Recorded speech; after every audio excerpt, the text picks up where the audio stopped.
الحمد لله نحمده ونستعينه ونستغفره ونؤمن به ونتوكل عليه ونعوذ بالله من شرور أنفسنا ومن سيئات أعمالنا من يهده الله فلا مضل له ومن يضلله فلا هادي له وأشهد أن لا إله إلا الله وحده لا شريك له وأشهد أن سيدنا ومولانا محمدا عبده ورسوله وعلى آله وأصحابه أجمعين أما بعد قال الله تبارك وتعالى في القرآن المجيد والفرقان الحميد فأعوذ بالله من الشيطان الرجيم بسم الله الرحمن الرحيم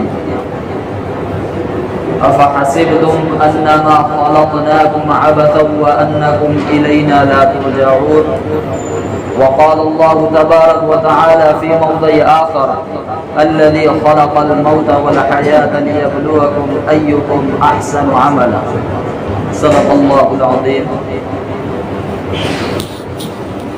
قال النبي صلى الله عليه وسلم يا ابن الخطاب اذهب فنادي في الناس إنه لا يدخل الجنة إلا المؤمنون أو كما قال عليه الصلاة والسلام. اللہ تبارک و تعالیٰ کا بے پناہ احسان ہوا، کرم ہوا، فضل ہوا کہ اللہ تبارک و تعالیٰ نے ہمیں ایک اہم فریضہ ظہر کی نماز با جماعت پڑھنے کی توفیق عطا فرمائی، اور مزید احسان ہوا کہ اللہ تبارک و تعالیٰ نے تھوڑی سی دیر اس مبارک مجلس میں بیٹھنے کی ہمیں توفیق عطا فرمائی۔ اللہ تبارک و تعالیٰ نے ہمیں بے شمار نعمتیں عطا کی ہوئی ہیں، اللہ تبارک و تعالیٰ نے ہمیں بے شمار نعمتیں دی ہوئی ہیں۔ اللہ تبارک و تعالیٰ قرآن کریم میں ارشاد فرماتے ہیں وَإِن تَعُدُّوا نِعْمَةَ اللَّهِ لَا تُحْصُوهَا، کہ اگر تم اللہ تبارک و تعالیٰ کی نعمتوں کو شمار کرنا چاہو گے، اللہ تبارک و تعالیٰ کی نعمتوں کو گننا چاہو گے تو گن نہیں سکو گے، شمار نہیں کر سکو گے۔ تو اللہ تبارک و تعالیٰ نے ہمیں بے شمار نعمتیں عطا کی ہوئی ہے۔ دوسری جگہ اللہ تبارک و تعالیٰ نے ارشاد فرمایا فَبِأَيِّ آلَاءِ رَبِّكُمَا تُكَذِّبَانِ، کہ اے انسان اور جنات تم تمہارے رب کی کتنی نعمتوں کو جھٹلاؤ گے۔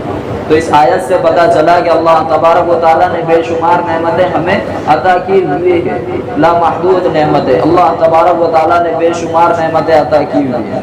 ان نعمتوں پر ہمارا فریضہ یہ ہے کہ ہم اللہ تبارک و تعالیٰ کا شکر ادا کریں، اللہ تبارک و تعالیٰ کا شکر ادا کریں۔ اللہ تبارک و تعالیٰ قرآن کریم میں ارشاد فرماتے ہیں لَئِن شَكَرْتُمْ لَأَزِيدَنَّكُمْ وَلَئِن كَفَرْتُمْ إِنَّ عَذَابِي لَشَدِيدٌ، کہ اگر اللہ تبارک و تعالیٰ فرماتے ہیں اگر تم لوگ شکر ادا کرو گے لَأَزِيدَنَّكُمْ، میں نعمتوں میں اور اضافہ کروں گا، نعمتیں اور بڑھا کر دوں گا، نعمتوں میں اضافہ کروں گا۔ وَلَئِن كَفَرْتُمْ إِنَّ عَذَابِي لَشَدِيدٌ، اور اگر تم ناشکری کرو گے تو میری پکڑ سخت ہے۔ تو ہمارا فریضہ یہ ہے کہ اللہ تبارک و تعالیٰ نے جو نعمتیں ہمیں دی ہوئی ہے ان نعمتوں پر اللہ تبارک و تعالیٰ کا شکر ادا کرنا۔ حضرت مولانا مفتی تقی عثمانی صاحب فرماتے ہیں کہ پورے دین کا خلاصہ ان دو باتوں پر ہے۔ پہلی بات یہ کہ جو نعمت اللہ تبارک و تعالیٰ نے ہمیں عطا کی ہوئی ہے، یعنی ہر نعمت پر اللہ تبارک و تعالیٰ کا شکر ادا کرنا، اور دوسری بات یہ کہ ہر حاجت کو تسلسل کے ساتھ اللہ رب العزت سے مانگنا، یعنی ہر چھوٹی بڑی حاجت کو اللہ رب العزت سے مانگنا، مسلسل اللہ تبارک و تعالیٰ سے مانگتے رہنا۔